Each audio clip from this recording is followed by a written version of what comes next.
aiwa tichida kutenda muri Zimbabwe nekuda kwesapoti yese yamunoramba muchitipa pano paSaint.tv basa richienda mberi. Ndichida kuramba ndichitenda nekuda kwerudo rwenyu rwamunoramba muchitipa nekuda kwerutsigiro rwamunoramba muchiratidza pano paSaint.tv. Chekutanga kana uri kutiona paYouTube ndakukumbira kuti subscribe, wesa notification bell zvakanakira kuti zvoni pega pega patinokupai mavideos unokwanisa kumaona nekukasika. Kana pari paFacebook ndakutokumbira kune vasati vafollower, let's follow this Facebook page kuitira kuti usasarirewo patinowinza nyaya dzakakosha senyaya dziri panapa. Iyo zvino tagara zvakare kuno kwaziko kwatakazoona Mukoma Love Love More vari kubatikana zvakanyanyisa nemiri. Ndofunga munowaziva 3 days dzakadarika tichitaura nawo tichiposta mavideos. Tichida kutenda nekuda kwekurespondawo kwamakaita, vakatumira mari nevari kutumira mari, nevari kuitawo zvavari kuita. Mwari wekudenga vakuitire zvakanaka. Nhasi handina kuuya ndega. Nyaya iyi inyaya yakabata zvakanyanya mhuri yeZimbabwe, kusanganisawo naBoss T, Mr Green, vanova ivo director weGreengate Engineering and Construction, varivo director vekambani yandiro brand ambassador. Ndio kambani yega yandiri kushanda nayo yandiri brand ambassador. Saka vakati aiwa angoseita handei tinoonawo hama iyi isiri kunzwa zvakanaka. Saka toda kuti tingoita video nekukasika nekuti sekuona kwenyu vari kubatikana zvakanyanya.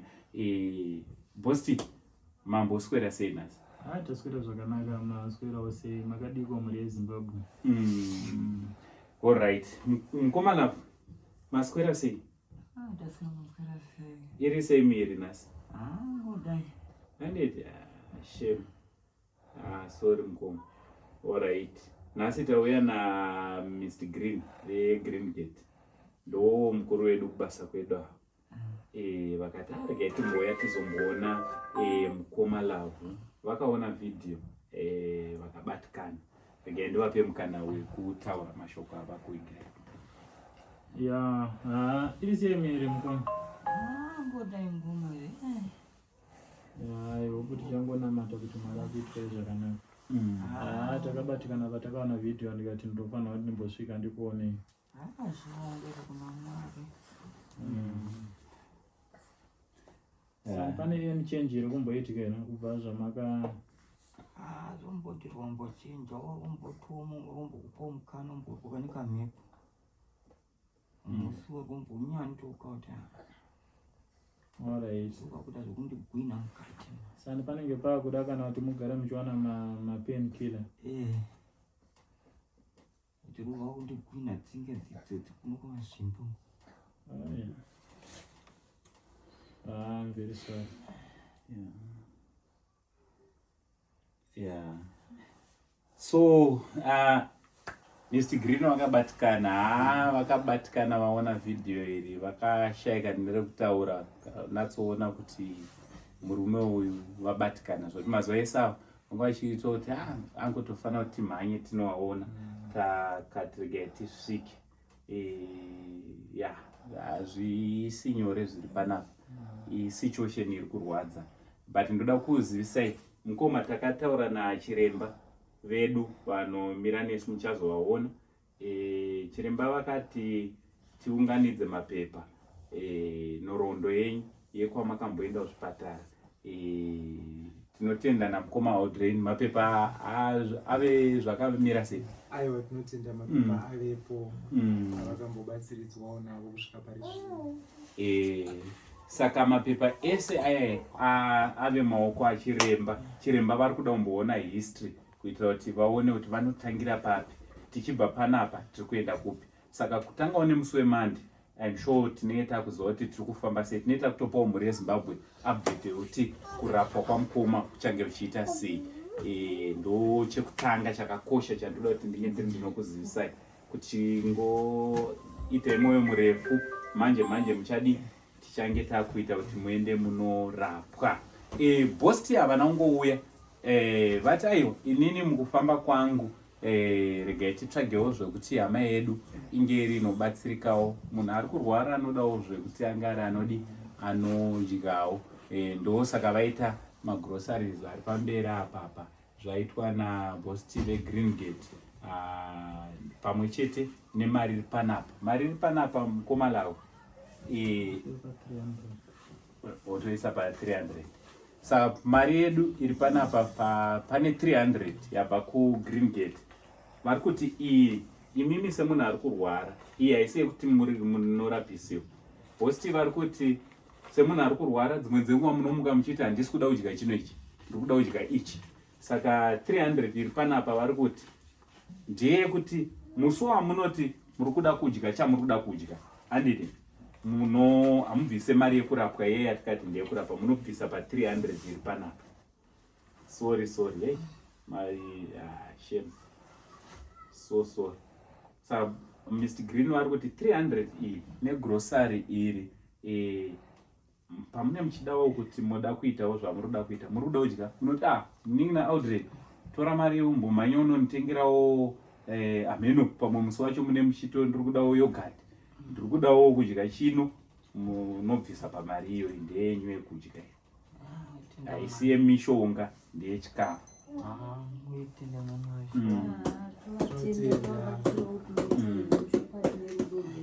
Chokwadi.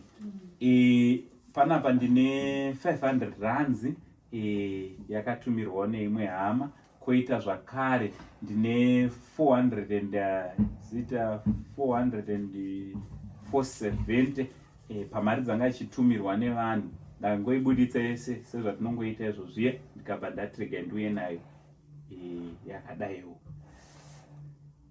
So ndo mamiriro azvaita. Ndichida kutenda mhuri yeZimbabwe nekuda kwekumira kwamuri kuita namukoma.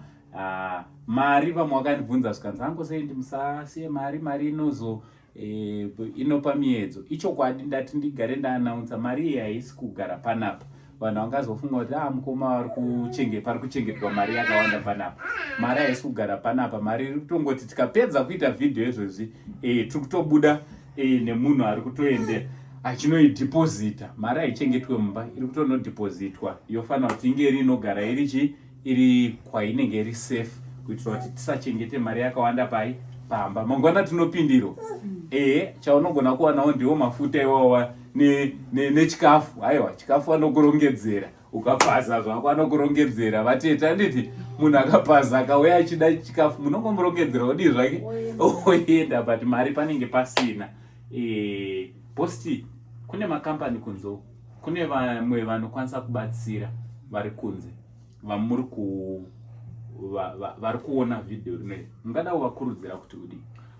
Chandinongoda kukurudzira vane makambanizi vari kunze uko, vane mukana kuti vakwanise kubatsira. Situation iri panapa iri kuda kuti batsirane. Rume rimwe harikombi churu. So zvamuinazvo zvishoma izvozvo, let's support mukoma vakwanise kurapwa nekuvabatsira nematreatment nechikafu and everything.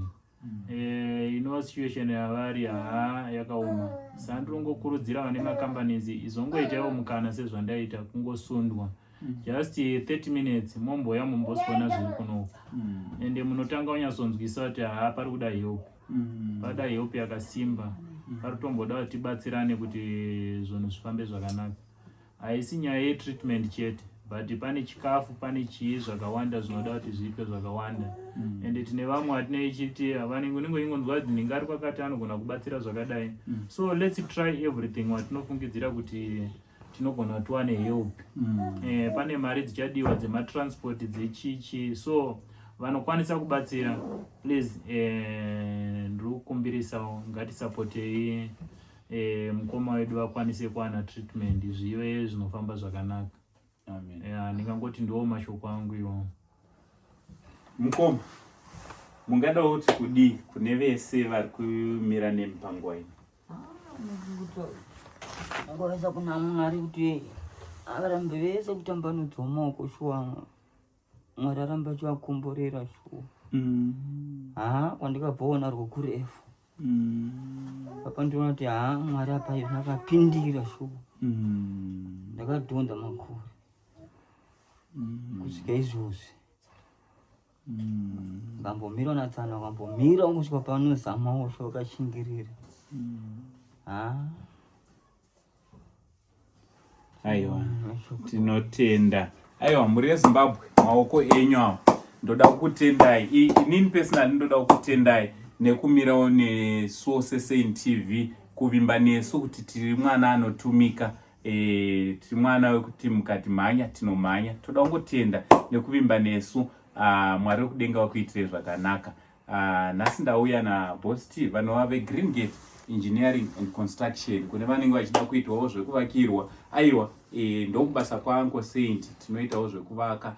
Ndiri ni brand ambassador wecompany yavari director. Musabirwe kunzo kune company ine vanhu vanotya Mwari, vanhu vane vanhu pamoyo, Mwari vachikuitirai zvakanaka. Handina mamashoko akawanda. Mwari wekudenga, Mwari wenyasha zhinji wakuitirai zvakanaka. Boss T, maita basa mawe. Maita basa. Thank you so much. Mkomala. Ai, chisarai munyasha yedu. Musara munyasha stapona. Aiwa tinotenda. Aiwa tinokudza Mwari. Tiri muri imwe chete. Tiri chinhu chimwe chete. Dambudziko renyu idambudziko redu. Hatigone kuti zvindezve pasocial media. Aiwa ticharamba tiinemi kusvika maita zvakanaka. Amen. Aiwa maita basa. For now titi, it's much love and God bless you all.